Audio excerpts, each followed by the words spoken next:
Bonjour chers amis internautes et merci de nous faire encore une fois l'amitié de suivre en direct le rendez-vous de Abidjan.net TV. Merci également d'accepter nos excuses pour le léger décalage dans la programmation. La Miss et la première dauphine étant alitée, Mademoiselle Alicia Kobena, deuxième dauphine Miss Côte d'Ivoire 2015, nous fait le plaisir d'échanger avec nous. Bonjour Alicia. Bonjour. Avez-vous des nouvelles de l'état de santé de Hélène et Andrea? Oui. Il y a Hélène après son voyage du Congo qui ne se sentait pas bien. On est allé la voir, moi et Andrea. Ça allait un peu... Bon, ça allait bien, mais un peu fatiguée. Et Andrea, c'est juste avant-hier qu'elle est tombée malade. Qu'elle a aussi piqué une crise. Oui, donc... En tout état de cause, nous souhaitons prompt rétablissement donc, à la Miss et à sa première dauphine. Merci. Et heureusement que vous vous portez bien, que vous vous portez comme un charme, comme on le dit. Merci. Bon, nous allons rentrer dans le vif des échanges, des discussions. Et ma première question pour toi, Alicia, c'est de savoir, est-ce que c'est frustrant d'être couronnée deuxième dauphine d'un concours comme Miss Côte d'Ivoire? C'est-à-dire, est-ce que c'est difficile d'accepter qu'on était à 2 petits doigts du sac national? Parce qu'on a lutté pour ça, pour le sac national, et on était vraiment à 2 doigts. C'est pas frustrant, au contraire, c'est une fierté. Parce que être élue deuxième dauphine, c'est déjà un avantage. C'est aussi, ça représente beaucoup parce que tu es la 3e plus belle fille de Côte d'Ivoire, donc c'est bon. Ouais. Même si je n'ai pas été élue Miss Côte d'Ivoire, c'est pas forcément une perte. Ouais. Aujourd'hui, on voudrait savoir quelles sont les grandes motivations qui t'ont amené à te présenter au concours Miss Côte d'Ivoire? Ma motivation majeure, c'est ma grand-mère. Ta grand-mère? Oui. Ouais. Depuis toute petite, elle voulait que je sois Miss Côte d'Ivoire. Elle parlait tout le temps de ça, qu'elle allait me voir à la télé.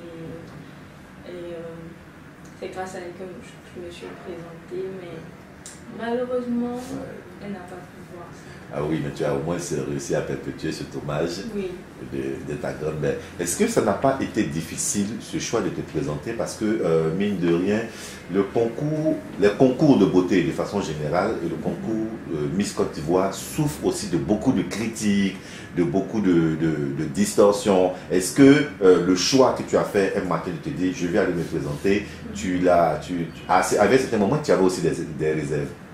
Non.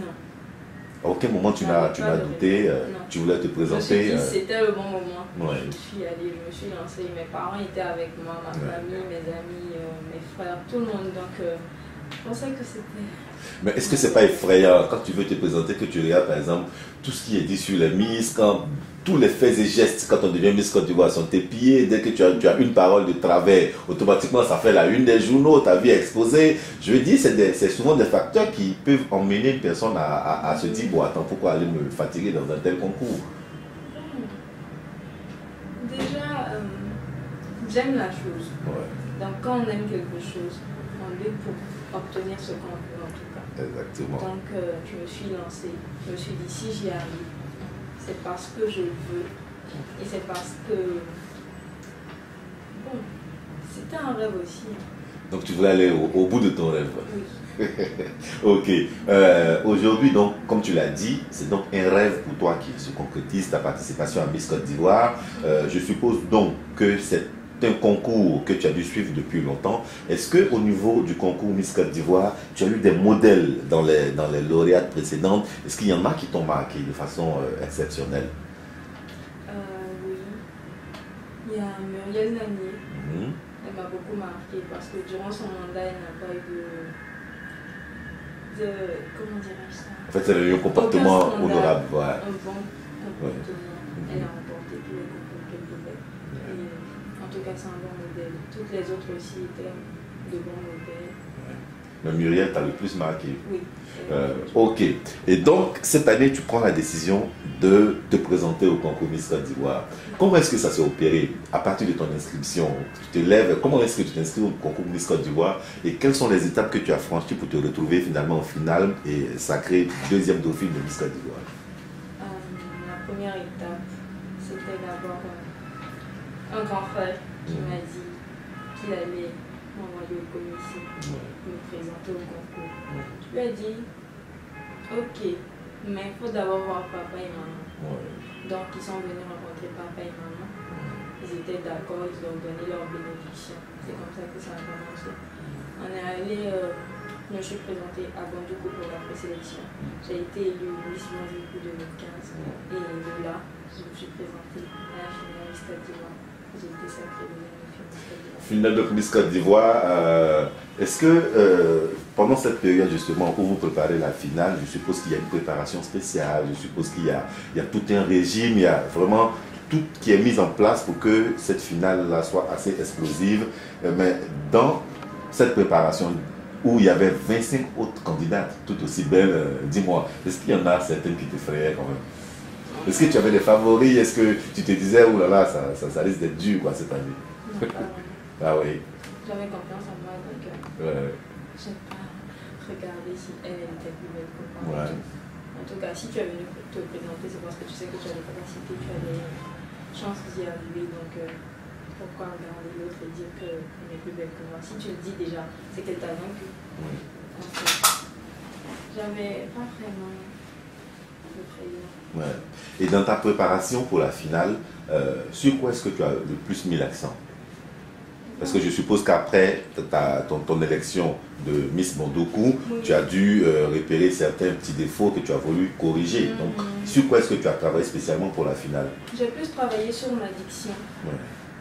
Et aussi sur mon comportement. On m'a dit que j'étais trop timide. Ah ouais? Oui. Et donc, comment tu faisais des concours anti-timidité? Tu sautais partout dans la salle? Comment tu travailles dessus? Bon, sur ça, j'essayais de m'adresser aux gens. Je m'approchais, je demandais qu'est-ce qui ne va pas, qu'est-ce que je dois changer. En fonction de ça aussi, j'apprenais, on me disait ce que je devais changer. Je suis passée dans des écoles, faire des dons. J'ai parlé de mon projet. Ça m'a permis de m'exprimer devant plusieurs personnes et là, ça m'a beaucoup servi. Ok, bon, dis-nous, pour nous qui ne sommes pas dans les loges, quand tu finis le concours et qu'il faut qu'on annonce les candidats, ou plutôt les lauréates, et quand tu étais dans la salle, quand tu as entendu ton nom au moment où il fallait désigner justement la deuxième dauphine, dans quel état d'esprit tu étais en ce moment-là? Tout d'abord, j'étais joyeuse. J'étais vraiment contente parce que si je fais partie du trio, c'est pas rien. C'est déjà bon. C'est déjà bon. C'est un grand pas. Donc j'ai dit merci Seigneur dans mon cœur. Plus profondément, j'ai dit merci Seigneur et je suis sortie. Et après, aujourd'hui, quelques mois, bien sûr, après ce sac-là, est-ce qu'il y a beaucoup de choses qui ont changé au niveau de la manière dont les gens te regardent aujourd'hui, au niveau de la compagnie? Est-ce qu'il y a des changements dans ta vie? Oui, beaucoup de changements. Tout le monde veut me voir, tout le monde veut venir me saluer, tout le monde veut que je passe chez lui le saluer et tout. Et quand je passe à la cité, tout le monde, ah c'est la Miss, ça c'est la Miss, ça c'est la Miss. Ah, à ma cité, je suis la Miss. La Miss de sa cité et la Miss nationale aussi. Parce qu'à la cité, même, je n'ai pas encore Ok. Comme beaucoup de candidates, il t'est arrivé donc de défendre un projet social. Sur quoi s'est porté ton choix et pourquoi? Qu'est-ce qui a motivé le choix de ce que tu as défendu comme projet social? Moi, mon projet social, c'était de lutter contre les grossesses en milieu scolaire. Parce que dans ma région, à Bandoukou, nous sommes classés premiers. Ok. Et là, je voulais lutter contre ça. Et on voit que de nos jours, c'est vraiment un phénomène qui prend de l'ampleur. Mais quand tu parles de lutter comme ça contre ce phénomène-là, comment tu comptes t'y prendre? Déjà, je compte créer une structure, mettre en place une structure d'aide. Et pour conseiller aussi ces filles-là qui sont à l'école, aller les conseiller, mes soeurs et amis, leur donner des conseils sur les précautions, les contraceptifs et autres, afin de ne pas tomber enceinte. Parce qu'il y a des filles qui vont à l'école, qui sont déjà mariées, là c'est pas un problème. Mais il y en a d'autres aussi qui ne sont pas encore mariées, qui tombent enceintes. Ça c'est leur avenir qui se gâche. Donc je compte passer dans plusieurs écoles afin de monter une campagne de sensibilisation dans ce phénomène. Ok, et vous l'avez dit tantôt, depuis votre sac, vous avez commencé certaines actions. Quelles sont les actions justement que vous avez mises en relief sur le terrain? Oui, j'ai été à une école à Yopougon, je crois, sensibiliser des filles, leur parler de mon projet, les amener au CRDT pour moi et autres. Et, en plus de cela, je fais des trucs dans un peu. Tu as oublié. Sans compter que tu participes à de nombreux colloques ou séminaires. Oui, Là, tu reviens même juste d'un séminaire organisé par le Programme national de cohésion sociale, partenaire aussi du Comici. Est-ce que justement aujourd'hui la cohésion sociale, la réconciliation occupe une place importante pour toi? Oui, une place très importante. Parce que sans cohésion sociale, nous ne serons rien. Ok. Aujourd'hui, auréolé du titre de deuxième dauphine de Miss Côte d'Ivoire, tu as un mandat d'1 an, mais tu as toute une vie aussi après qu'il faudra gérer. Quels sont tes projets pendant ce mandat, mais quels sont aussi tes projets, quelle est la vision de ta vie pour l'avenir? Bon, mes projets pendant mon mandat seront de suivre à la règle tout ce qu'on nous dira de faire. Suivre un mandat tranquille, peut-être après mon mandat. Tu deviens la bonne. Non, pas la bonne. Je fais mes projets à moi. Ouais. Mais c'est quoi ces projets? C'est quoi ces projets? Si tu peux nous les partager avec nous. D'abord, je vais terminer les études à l'extérieur. On rappelle que tu es étudiante en première année de ressources humaines. Exactement. Maintenant, je passe en deuxième année. Ok. Donc, terminer tes études. Terminer mes études. Après ça, je compte monter ma propre boîte de communication. Ok. Il y aura plein de trucs tout le temps. Beaucoup de choses à découvrir donc au fur et à mesure. Et on espère que les internautes, on espère tous être associés à ces événements. Nous allons nous séparer, mais nous ne pourrons pas nous séparer quand on sait qu'aujourd'hui est le 6 août. Le 6 août, veille de l'anniversaire de la Côte d'Ivoire. Le dernier mot sera donc pour toi de souhaiter bon anniversaire à la Côte d'Ivoire et à tous les Ivoiriens. Déjà, j'aimerais remercier tous les Ivoiriens, tous les internautes de Abidjan.com. Je les félicite encore pour tout leur soutien envers mes copines et moi durant tout le concours.